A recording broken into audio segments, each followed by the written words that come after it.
Hello friends, welcome to virtual automotive. कारों में की शान। आज की मेहमान फिर से हमारे पास किया की केरेंस क्लेविस है। ये टॉप मॉडल है, जो लास्ट वीडियो था सेकंड टॉप मॉडल का था, और आज हमारे पास टॉप मॉडल ये रही अपने सामने। तो वो डीजल वेरिएंट थी और ये हमारे पास पेट्रोल वेरिएंट है, टर्बो GDI। चलिए इस वीडियो के जरिए आपको मैं बताना चाहता हूँ टॉप मॉडल में क्या कुछ डिफरेंस आ जाता है सेकंड टॉप मॉडल से। तो चलिए बिना कुछ टाइम वेस्ट करे बढ़ते हैं सीधा कार के तरफ। तो सबसे पहले फ्रंट में आपको यहाँ पर क्यूबॉइड शेप में हेडलैम्प सेटअप मिलता है, ऑलरेडी बता दिया हूँ। टॉप एंड में जो फीचर्स आते हैं वो बताना चाहूँगा।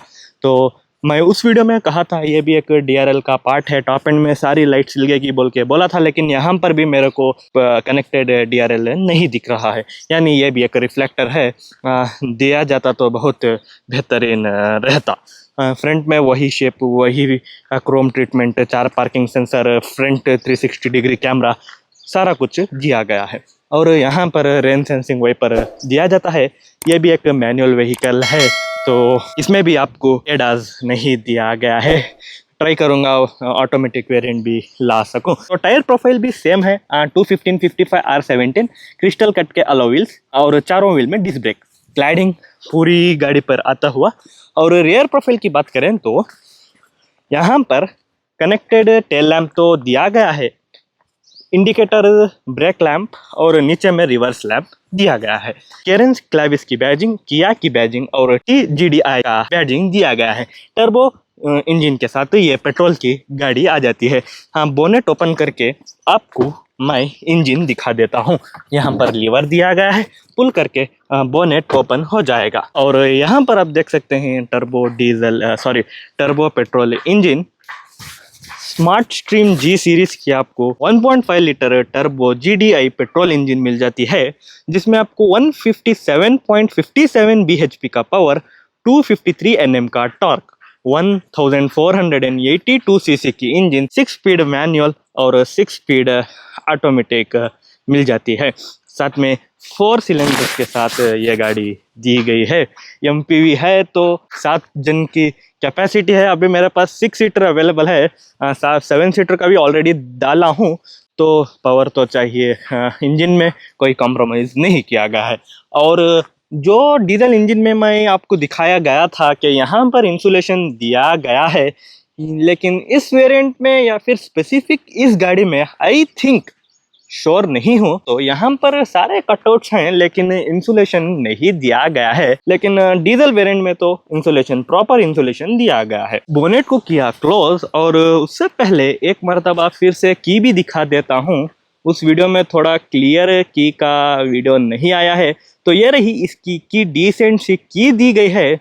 और यहाँ पर अगर इस बटन को प्रेस करके थोड़ी देर वेट किए तो ऑटोमेटिक सारे विंडोज रोल डाउन हो जाएंगे। ये फीचर ऑलरेडी बता दिया हूँ। ऐसे ही अगर लॉन्ग प्रेस आप लॉक बटन किए तो ऑटोमेटिक रोल अप भी हो जाएंगे। साथ ही साथ इसमें एक और फीचर है, जो इसमें 360 डिग्री कैमरा दिया गया है, उसमें आप कहीं पर भी बैठकर एक्सेस कर सकते हैं। उसे किया कहता है find my car with surround view monitor. अगर माल में कहीं कार पार्क किए हो तो आप आसानी से 360 डिग्री कैमरे से आप आजू बाजू अगल बगल में क्या है सर्च कर सकते हैं। एक फीचर भी इसमें दिखाना चाहता हूँ, यहाँ से आप गाड़ी को चालू भी कर सकते हैं। इस बटन को होल्ड किए तो गाड़ी ऑटोमेटिक चालू हो जाएगी। यहाँ पर रिक्वेस्ट सेंसर दिया गया है, ओनली ड्राइवर साइड आपको रिक्वेस्ट सेंसर दिया गया है। 45 लीटर्स की पेट्रोल टैंक भी आ जाती है। 3 इंजन आ जाते हैं विथ 3 गियरबॉक्स, IMT ऑटोमेटिक और मैनुअल। की नज़दीक लेके आते ही और भी अनफोल्ड हो जाते हैं। यह ऑलरेडी फ्यूचर किया में मिलता था, यहाँ पर भी दिया गया है, लेकिन गाड़ी अनलॉक नहीं होगी। सबसे पहले जो फ्यूचर मैं आपको दिखाना चाहूँगा वो है इसमें इलेक्ट्रॉनिकली एडजस्टेबल ड्राइवर सीट, लेकिन इसमें भी आपको हाइट एडजस्टमेंट का लीवर ही दिया गया है। ये भी अगर इलेक्ट्रॉनिक मिल जाता तो बेहतर रहता। यहाँ से आप रिक्लाइन कर सकते हैं और नीचे के बटन से आगे पीछे कर सकते हैं। हैजार्ड को कर देता हूं बंद। डोर ट्रिम की बात करें तो door trim same as it is वही है, और यहाँ पर बॉस की ब्रांडिंग के साथ स्पीकर दिया गया है। और यहाँ पर push start button, traction button, headlight leveller और यहाँ पर एसी वेंट्स दिए गए हैं। ऑटो हेडलैम्प सेटअप भी आ जाता है साथ में आपको, और वाइपर में भी आपको ऑटो वाइपर कंट्रोल्स मिल जाते हैं। सेंटर कंसोल की बात करें तो सेम एज इट इज आपको सेंटर कंसोल मिल जाते हैं। लास्ट वीडियो में मैं प्रॉपरली यहाँ पर समझाया नहीं था, इस बार समझा देता हूँ। यहाँ से आप एक ही पैनल से आप media controls plus AC control भी यूज कर सकते हैं। ये जो टच बटन है यहाँ, अगर ऑरेंज लाइट ये नेविगेशन लोगो पे अगर चल रही हो तो ये सारा मीडिया कंट्रोल का इस मीडिया कंट्रोल चलेगा। अगर इसको हम नीचे का दबा दे ये फैन वाले लोगो पे तो यहाँ पर अभी सारे एसी कंट्रोल्स चालू हो जाएंगे। मतलब यहाँ से आप यही नॉब से आप एसी का जो कूल चाहिए या हीट चाहिए दोनों कंट्रोल कर सकते हैं। यहाँ पर आपको फैन कंट्रोल मिल जाएगा। ऑलरेडी वरना से यह फीचर आ रहा था, यहाँ पर भी दिया गया है। इलेक्ट्रॉनिकली एडजस्टेबल सीट्स के साथ यहाँ पर आपको वेंटिलेटेड सीट्स का ऑप्शन भी दिया गया है। यह रहा उसका बटन, और 360 डिग्री कैमरा मैं दिखाया हूँ यहाँ पर मिल जाता है। वायरलेस चार्जिंग पैड, और यहाँ पर आप देख सकते हैं 6 speed manual gear box. Top and में भी आपको मैनुअल सा हैंड ब्रेक दिया गया है, और कूलिंग वाला कप होल्डर भी इसमें दिया गया है, और यहाँ पर वही आर्मरेस्ट दिया जाता है। यहाँ पर आप देख सकते हैं ऑटो IRVM दिया गया है, साथ में यहाँ पर डैश कैम दिया जाता है। डैश कैम में आपको एक्सटीरियर इंटीरियर दोनों रिकॉर्डिंग मिल जाते हैं। यहाँ अभी सनब्लाइंड बात करते हैं, सेम सनब्लाइंड दिया जाता है, लाइट इसमें भी नहीं है। यहाँ पर मिरर भी नहीं दिया गया है, टॉप एंड में सेम है। टॉप एंड और इससे एक जो वेरिएंट कम आता है उसमें ज्यादा कुछ डिफरेंस नहीं है, थोड़े फीचर से डिफरेंस रहते हैं। अभी बात कर लेता हूँ टॉप एंड के साथ। ये जो वेरिएंट है ये एक 6 सीटर वेरिएंट है, तो इसमें आपको बेंच सीट के बजाय कैप्टन सीट्स मिल जाते हैं। तो दोनों सीट आप टम्बल डाउन करके थर्ड रो को एक्सेस ले सकते हैं। और डोर ट्रिम तो same as it is door trim दिया जाता है, उसमें कुछ कॉम्प्रोमाइज नहीं किया गया है। साथ में यहाँ पर आप देख सकते हैं सीट आगे पीछे भी हो जाएगी, और यहाँ पर आप देख सकते हैं smart air purifier virus protection, जो लास्ट वीडियो में इस पर पॉलीथीन कवर होके थी। और यहाँ पर आपको मैगजीन होल्डर, यहाँ पर मोबाइल होल्डर, और पैसेंजर के सीट पर आपको ट्रे दिया गया है। इसमें आप मैक्सिमम 3 kg रख सकते हैं। इधर आपको हेलो आपको कप होल्डर दिया गया है, साथ में यहाँ पर टैप कुछ रख सकते हैं। नीचे में मैगजीन होल्डर दिया गया है। यहाँ इस एयर प्यूरिफायर के वजह से सारा सिस्टम ही वो ट्रे वाला सिस्टम नहीं है। और यहाँ पर आपको एसी वेंट्स दिए गए हैं, क्योंकि इसमें कुछ अलग है। उसमें यहाँ पर थे, लेकिन इसमें टॉप एंड में आपको यहाँ पर दिए गए हैं। क्योंकि इसमें आपको पैनोरामिक सनरूफ मिल जाती है, जिससे आप यहाँ से ही ऑपरेट कर सकते हैं। और इसमें किया कनेक्ट के 80 फीचर्स आ जाते हैं। इसमें वॉइस कमांड भी आते हैं। दोनों कैप्टन सीट्स आप मूव कर सकते हैं आगे पीछे, और रिक्लाइन करके एक कंफर्टेबल जर्नी कर सकते हैं। और अभी यहाँ पर जो लीवर दिया गया है उसकी बात करते हैं। यह लीवर एक्चुअली जो फ्रंट पैसेंजर है उसकी सीट मूव करने के लिए दिया गया है। यहाँ पर इस लीवर को पुल करके आसानी से आप आगे पीछे कर सकते हैं। साथ में आपको दोनों कैप्टन सीट्स में आर्मरेस्ट मिल जाता है। हाँ, और दोनों सीट्स में आइसोफिक चाइल्ड सीट लगा सकते हैं। थर्ड रो को एक्सेस करने के लिए इधर भी आपको वो बटन दिया जाता है, एक ही बार पूरी सीट टम्बल डाउन हो जाएगी।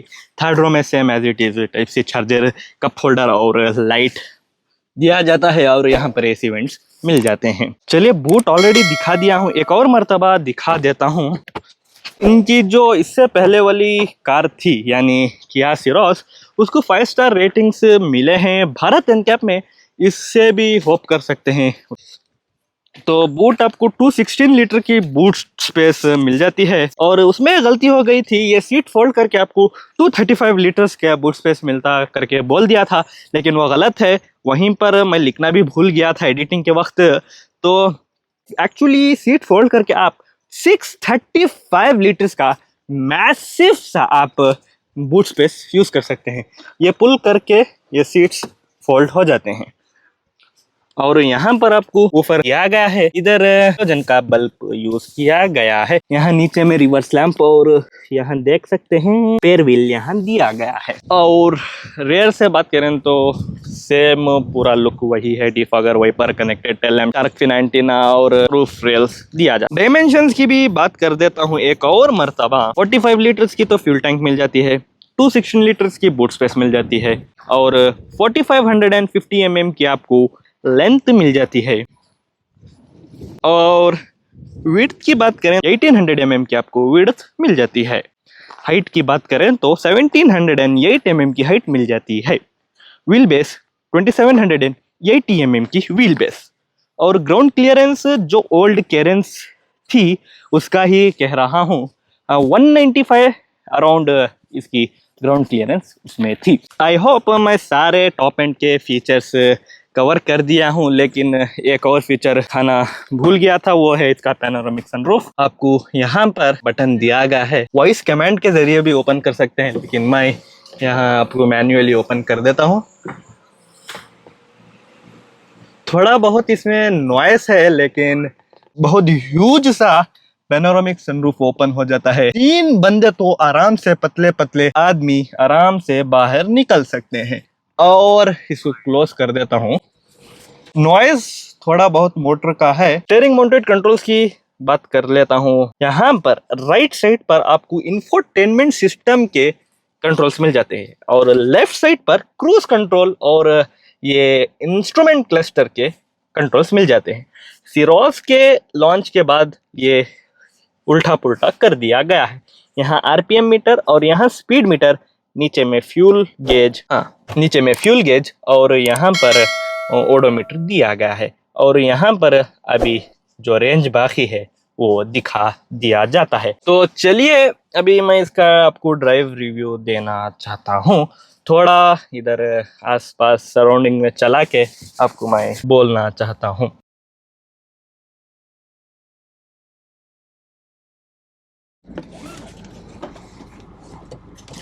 तो एक छोटी सी ड्राइव रिव्यू हो जाए।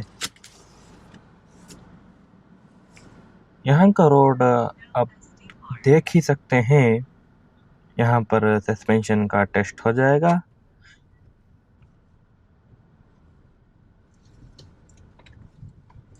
बहुत कंफर्टेबल सी राइड थी।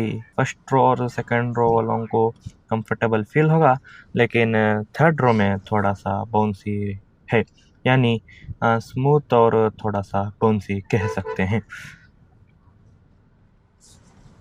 और स्टीयरिंग व्हील बहुत स्मूथ है और फ्री है, आसानी से घूम जा रहा था। और बहुत लाइट स्टीयरिंग व्हील मेरे को फील हुई। और हॉर्न भी इजीली एक्सेस किया जा सकता है। थोड़े गाड़ियों में हॉर्न थोड़ा हार्ड रहता है, जो नरम ड्राइवर रहता है, यानी जिसके हाथ में पावर नहीं रहता है, उसे थोड़ा सा दिक्कत रहती है उस हॉर्न पैड से। तो इसमें वैसा कुछ नहीं था, आसानी से हॉर्न भी बजा सकते हैं। और फर्स्ट और सेकेंड गियर में थोड़ा सा जर्क फील हुआ। जो गाड़ी इनिशियल मूव होती है उस टाइम पर थोड़ा सा मेरे को जर्क फील हुआ। फर्स्ट मेरे को लगा कि ये मेरा क्लच रिलीजिंग में कुछ दिक्कत है, मेरे पैर में कुछ दिक्कत है, लेकिन नहीं, उसमें कुछ अलग ही प्रॉब्लम था। इवन मैं शोरूम एग्जीक्यूटिव से भी इसके बारे में सुना।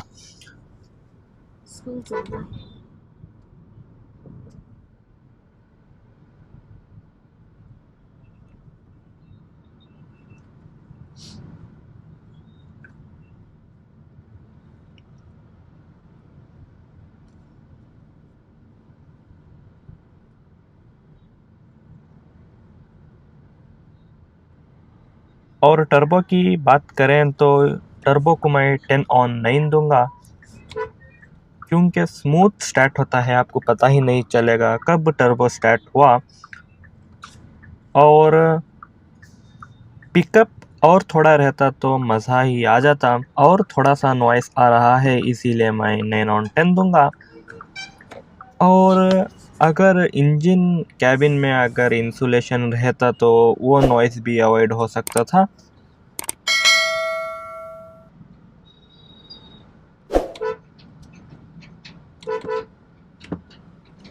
इवन जो हम हॉर्न बजा रहे हैं वो भी अंदर तक सुनाई दे रहा है। इंसुलेशन रहता तो टर्बो को 10 आउट ऑफ 10 मिल सकते थे और कंफर्टेबल राइड भी हमको मिल जाएगी।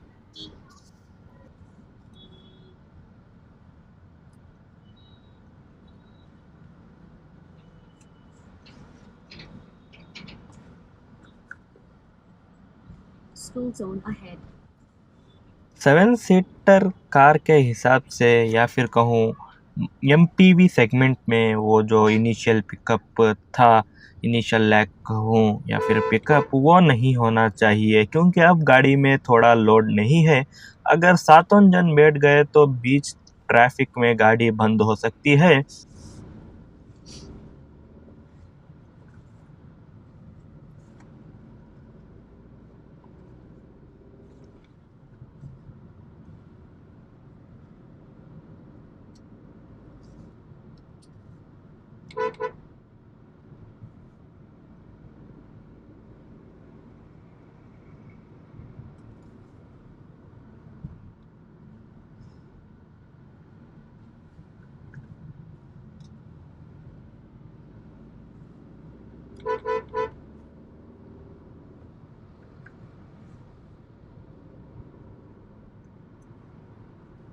और एक और बात, इसमें एडाज नहीं आता है क्योंकि मैनुअल वेरिएंट है। और इसे स्कूल का पता कैसा चला नहीं मालूम। School zone ahead. School zone ahead बोल के वार्निंग आ रही है, आप वीडियो में भी सुन सकते हो। एंड स्पीड कम करने की वार्निंग दे रहा है। आई थिंक ये इनबिल्ट नेविगेशन के मदद से रिकॉग्नाइज कर रहा होगा, आई एम नॉट श्योर। ये बहुत अच्छा फीचर है और इरिटेशन भी किया जा रहा था। स्कूल के पास से हमने यू टर्न लिया और स्कूल को पीछे कर दिया, लेकिन मुझे नहीं पता फिर ये क्यों वार्निंग दिया जा रहा था। और ब्लाइंड भी इंस्ट्रूमेंट क्लस्टर पे तो आ रहा था, लेकिन ब्लाइंड स्पॉट मिरर पे होता तो और अच्छा रहता। ओल्ड जनरेशन पीपल तो मिरर पे ही देखते हैं, जब भी टर्न लेना होगा या ओवरटेक करना होगा तब आराम से वो जो ब्लाइंड स्पॉट रहता है वो आराम से दिख जाएगा, लेकिन इंस्ट्रूमेंट क्लस्टर पे देखना थोड़ा सा दिक्कत रहेगा। Old generation, specific old generation की बात कर रहा हूँ। और ब्लाइंड व्यू आने पर स्पीडोमीटर मिनिमाइज होके छोटा सा एक कॉर्नर पे आ गया था। वो बहुत अच्छा फीचर है, थोड़े गाड़ियों में उसको ब्लॉक ही किया जाता है। स्टेयरिंग यू टर्न पे अच्छा परफॉर्म किया, इजीली टर्न हो गई। एमपीवी के सेगमेंट में इजीली मतलब थोड़ा सा लॉन्ग यू टर्न रहता है, लेकिन यहाँ पर एज माई एक्सपीरियंस इसमें थोड़ा सा जल्द ही यू टर्न ले लिया।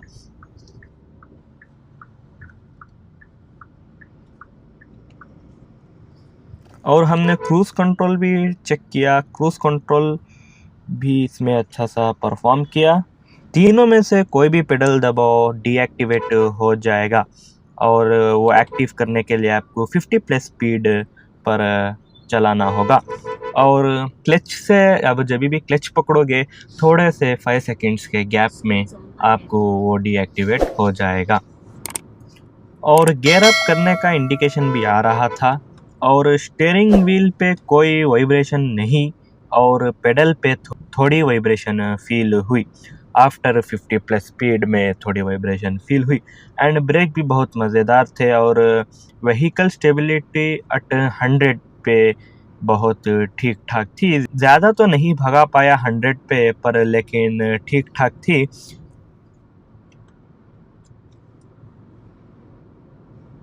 इंजन इंसुलेशन रहता तो नॉइस कम और मज़ा ज़्यादा रहता। थर्ड रो वालों को गड्ढे पे फील तो अच्छा ही आएगा। ज़्यादा तो नहीं, थोड़ा ही भगा पाया। लॉन्ग रिव्यू के लिए कमेंट करें। और थोड़े से राइड से ही आपके साथ इतना इंफॉर्मेशन शेयर किया, और इस राइड को मैं 7.5 आउट ऑफ 10 दूंगा। आगे की राइड आप एंजॉय कीजिए।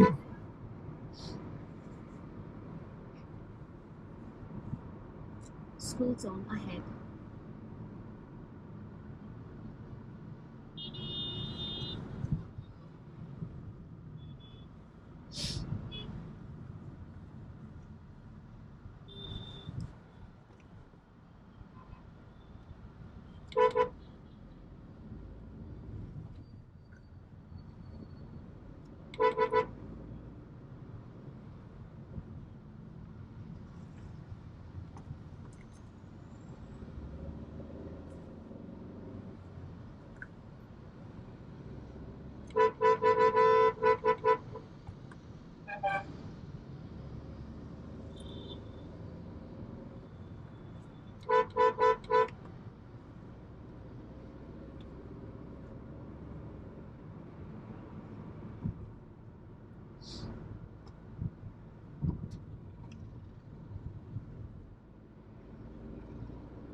तो कैसा लगा ये वीडियो कमेंट करके बताइए। ऐसे ही कार रिलेटेड वीडियोस देखने के लिए वर्चुअल ऑटोमोटिव 2506 को सब्सक्राइब कीजिए। शॉर्ट वीडियोस को इंस्टाग्राम पर फॉलो कीजिए और ऐसे ही कार रिव्यूज मैं लाता रहूँगा। कमेंट करके बताइए आज का वीडियो कैसा था।